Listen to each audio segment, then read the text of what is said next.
नालंदा में फर्जी रजिस्ट्री कांड को लेकर सियासत गर्मा गई है। राष्ट्रीय जनता दल के पूर्व विधायक पप्पू खान अब इस मामले में घिरते नजर आ रहे हैं। पीड़ित व्यवसायी ने उन पर जमीन हड़पने का गंभीर आरोप लगाया है। मामला बेना क्षेत्र का है। पीड़ित व्यवसायी ललन कुमार ने प्रेस वार्ता कर पूर्व विधायक पप्पू खान पर गंभीर आरोप लगाए हैं।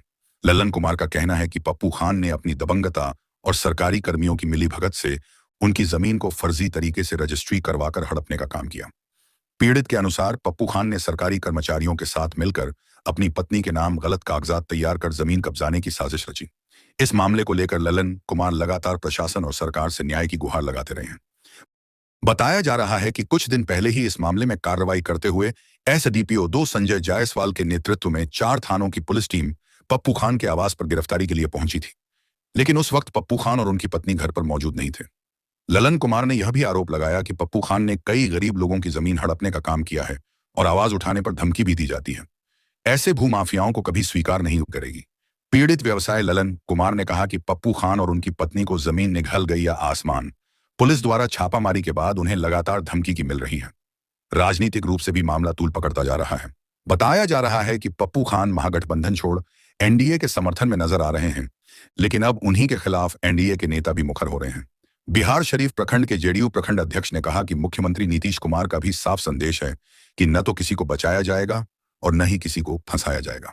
फिलहाल इस पूरे मामले में पप्पू खान की मुश्किलें बढ़ती नजर आ रही हैं और प्रशासनिक कार्रवाई पर सबकी नजर टिकी हुई है। चलता है वहाँ पर संगठित अपराध करते हैं लोग और अपने आप को दिखावा करते हैं और जदयू का बड़ाई करते हैं। कभी भाजपा को बड़ाई करेंगे, कभी जदयू को बड़ाई करेंगे।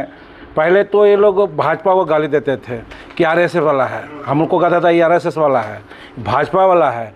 जब उसको राजद वाला निकाला, टिकट नहीं दिया तो राजद को गाली देने लगा। अब जदयू को और भाजपा को बढ़िया बोल रहा है कि हमको अब संरक्षण मिले, गलत काम किए हैं तो हमको जेल जाने से बचने को मिले। लेकिन ये नीतीश की नीति की सरकार है, माननीय सम्राट चौधरी की सरकार है। सम्राट जी स्पष्ट रूप से बोले हैं कि कोई गुंडा नहीं बचेगा बिहार में और वो साकार होने जा रहा है। इनको जल्द से जल्द अब जेल जाना ही होगा। अभी से कितने संतुष्ट? जिला प्रशासन से अब जाके संतुष्ट हुए हैं 4 साल में, पहले तो नहीं थे, लेकिन अब इनका ओपन हुआ है तो अब लगता है कार्रवाई होगा, लेकिन अभी पूर्ण रूप से हुआ नहीं है। जब तक ये जेल नहीं जाएगा तो कैसे होगा, विश्वास होगा। लेकिन काम कर रही है, उद्भेदन तो कर चुकी है, अब इसका तो कुछ रहा नहीं।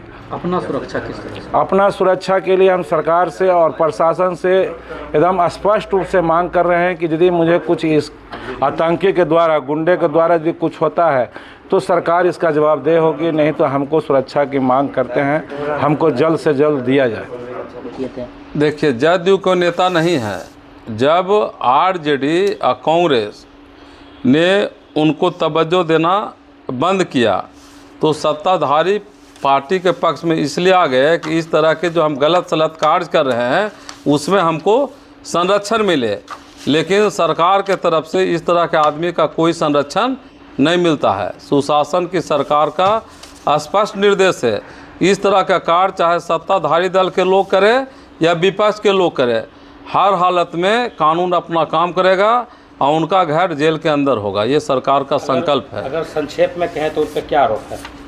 पप्पू खान पर आरोप है कि फर्जीवाड़ा करके गरीब आदमी के ज़मीन को हड़पना, यानी भूमाफिया, भूमाफिया, दबंगता दिखाना।